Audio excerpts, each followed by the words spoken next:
In this doubles lesson, I'm going to go over how to poach off of the return.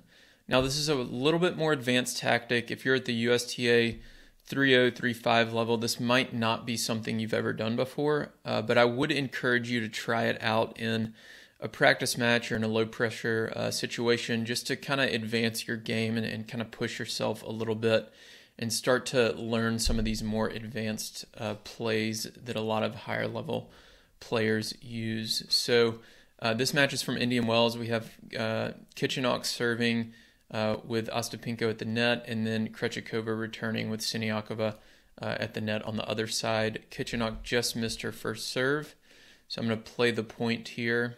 This is a second serve, and you're going to see Siniakova poach on the return. Then they get into a little bit of a down-the-line rally until Siniakova finishes the point off. So the first thing to note is typically you will not poach off of a first serve.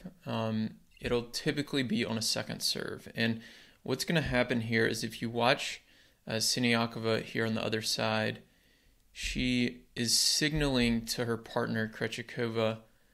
You can see behind her back, she's signaling what she's going to do. So she'll do a closed fist for stay, an open palm for poach, which is what I assume she does here since she ends up poaching.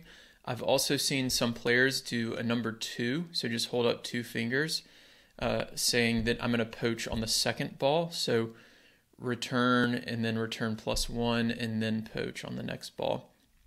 But in this case, she calls a poach.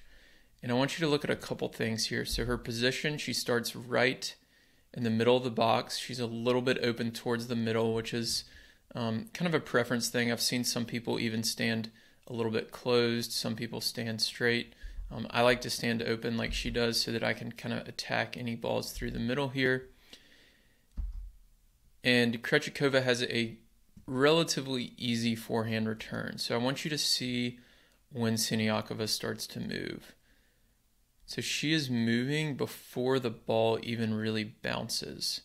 So she knows Kichenok is going to have a forehand. Now, there's a couple things you want to consider here. Like I mentioned, this is typically something you're going to do on a second serve. You also want to think about the strength of the opponent's second serve. Think about the strength of your partner's return. Have they been hitting it well? And then what volley do you have in the middle? So if you're on the ad court and you're right-handed like she is, she has a forehand volley in the middle, so it's going to be a little bit easier to poach typically. But in this case, she moves pretty early, and there could be a few reasons for this. So a lot of coaches will tell you when you're poaching, wait until they start their swing or wait until they're about to make contact to poach. And that can be true sometimes, but I really don't like rules like that where you have to poach at a specific time every time. I think it's much better to actually change up when you move. So sometimes move super early, like Siniakova does here. She's moving before the ball even bounces.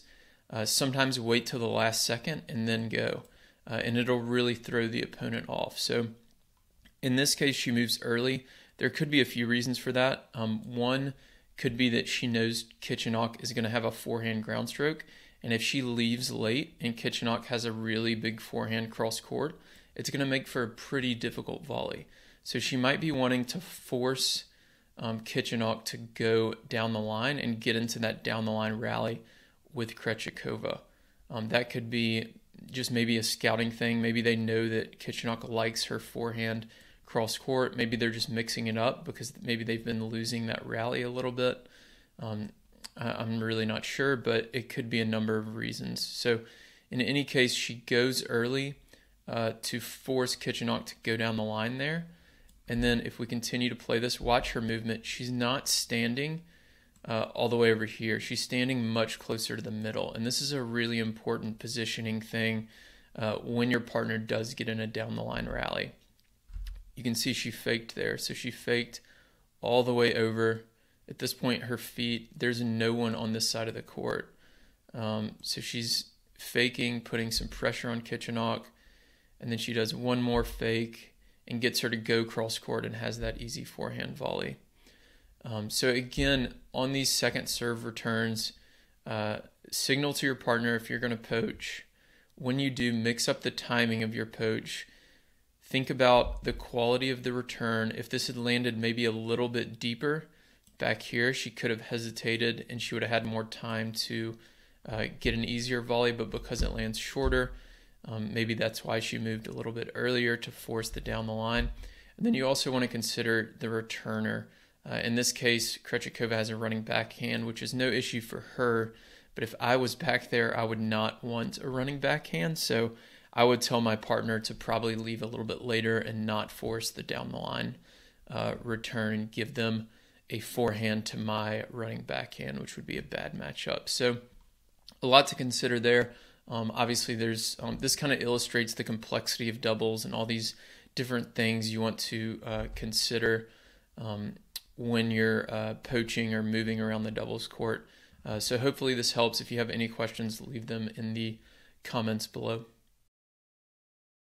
If you want to become a smarter doubles player and start winning more matches, then join the Tennis Tribe Doubles Strategy newsletter. Every single Thursday, I'll send you a new doubles tip or tactic that you can use in your very next match.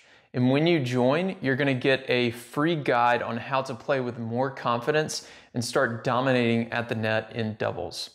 My name's Will. I'm the founder of the Tennis Tribe, and over the last 5 years, I've worked with players at every level of the game, from USTA 3.0 players all the way to Division I college programs, as well as some of the top 10 doubles players in the world. And on Thursdays, with this strategy newsletter, I share that knowledge and advice that I've gained over the years with you. So to sign up, you can go to thetennistribe.com. And again, you'll get that free net play guide when you join.